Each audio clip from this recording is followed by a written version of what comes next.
भागवत का मूल उद्देश्य तो कृष्ण प्रेम है, परंतु हम सब जीव है। उस कृष्ण प्रेम को प्राप्त करने के लिए शरीर की अवस्था भी तो ठीक होनी चाहिए।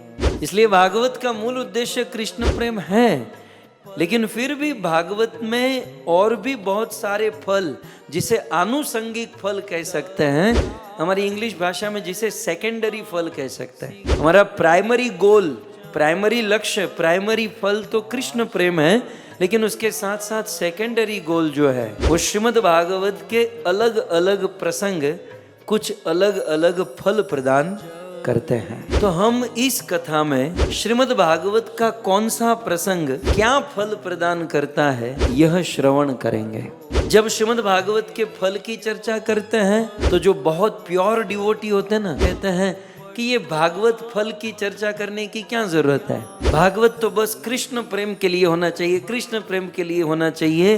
उन लोगों को मेरा प्रश्न है कि यदि भागवत कृष्ण प्रेम के लिए ही होता तो फिर शुकदेव गोस्वामी महाराज ने भागवत में ये अन्य फलों का वर्णन क्यों किया। श्रीमद् भागवत में शुकदेव ने ही कहा ना कि यदि कोई ध्रुव चरित्र सुनता है तो उसकी आयुष्य दीर्घ होती है।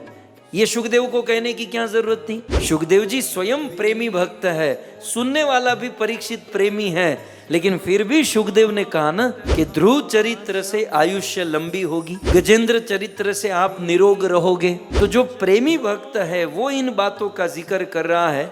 इसका अर्थ यह है कि यह गौण फल का उद्देश्य यदि भगवत भक्ति, भगवत सेवा, भगवत साधना है, तब ये गौण फल भी शुद्ध भक्ति के अंतर्गत आते हैं। तो हम सब श्रीमद् भागवत के इन फलों की चर्चा करेंगे, कौन से चरित्र से क्या फल प्राप्त होता है, ताकि आप भी, अब आप तो दुनिया में रहते हो, अपने लिए या दूसरों के लिए, हम लोग भी डॉक्टर से कम नहीं है। डॉक्टर क्या होता है, कोई डॉक्टर के पास प्रॉब्लम लेकर जाता है तो वो दवाई देता है। तो भागवत एक फार्मेसी है, और आपके पास कोई प्रॉब्लम लेकर आया तो भागवत रूपी फार्मेसी से आपको ये प्रसंग सुनाना है कि इस प्रसंग से ये फल मिलता है, इस प्रसंग से ये फल मिलता है। तो ये सारे फलों की चर्चा हम लोग करेंगे।